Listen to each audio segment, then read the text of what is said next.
Hi, I'm Mark from L&M Small Engine.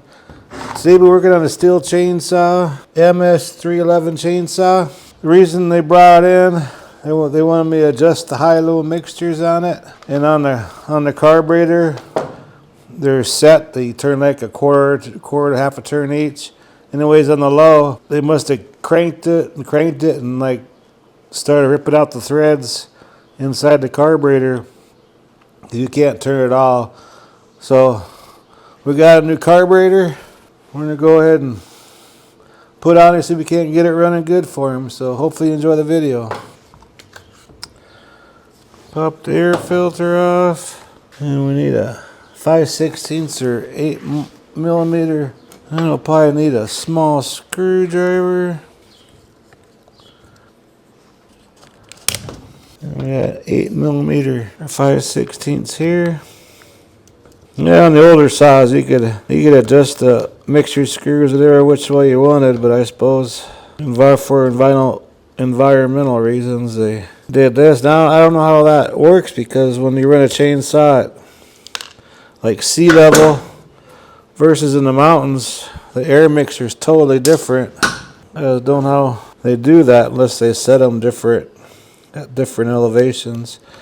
We pop these rubber boots off here. Kind of like the old Husqvarna chainsaws, these little rubber. And we gotta pop this choke linkage off.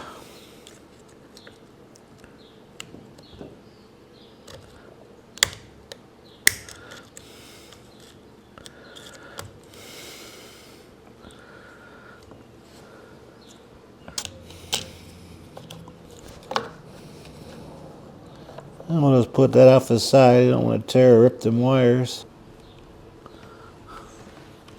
Got to unhook the fuel line here.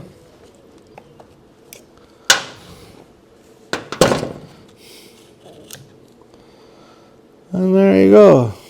So here's the low right here. The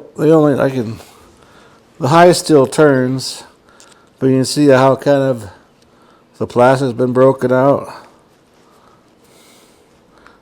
You can barely turn that one, but this one here, you can't even budge it. So I think they're either screwed out, and it kind of tore the threads out inside the carburetor is what I'm thinking. Well, this one here, it's not a Stihl carburetor. It's an aftermarket one, but on the screws we can adjust them. And make sure that fuel line is put on there all the way. Yeah, on these 311s, it's really simple to change carburetors on them. A lot easier than some of them. Because on the throttle linkage, it just goes in there and just rides on this black plastic piece here. It just goes up. And here's your idler screw. Now it's very important when we put this back together, there's a orange O-ring right here, make sure that's on. And right here there's a black O-ring on this bigger one here. Make sure they're on there. So you don't want dust and stuff and sawdust getting sucked through there and into the carburetor and into the cylinder. Because the airflow is always going to take the easiest route. So let's put these rubber hooks back on, like so. Now let's put that linkage back in, and it hooks in this little hole right here, and it goes in this little plastic clip, and you got to clip it in there so it don't fall out. Clip it till it locks. If you don't do that, it'll fall out. Make sure everything's lined up. Make sure your wires ain't being pinched anywhere. Now I'll just use a nut driver on these. I won't use like a little impact or electric. You don't want to over tighten them. Takes a little bit longer this way, but just make sure they're nice and snug. Alright, we're going to pop this cone back on. It says on here top. Make sure don't put it on upside down or it's just top. Make that the top. And it snaps into place. And I noticed a lot of sawdust on the air filter. Go ahead and get that blowed out real quick. And just turn it to lock it into place.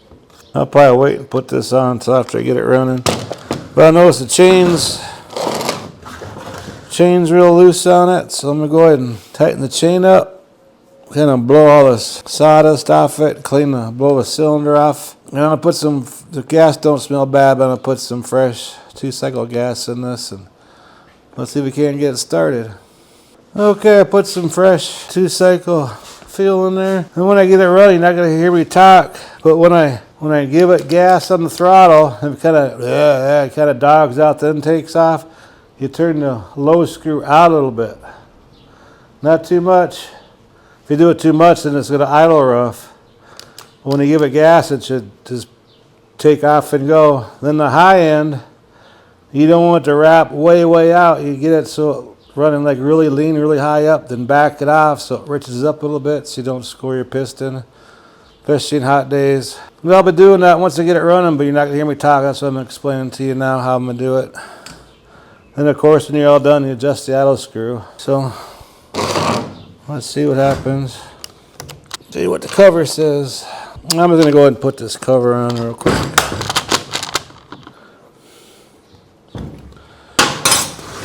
On the cover, it tells you your L for low and H for high, then your idle screw, and then the back, like fast idle and all that stuff. Alrighty.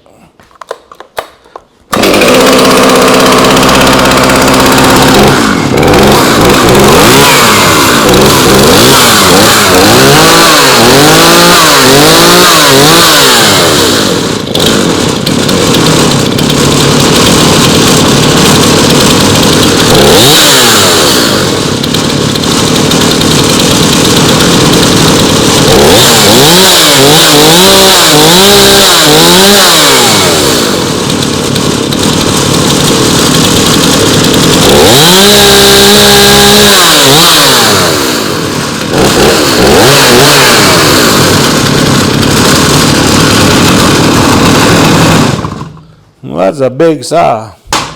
Well, anyways, I hope this video helps you out. I really appreciate you watching. If you like my videos, please press the like button and please subscribe. And you guys have a good afternoon.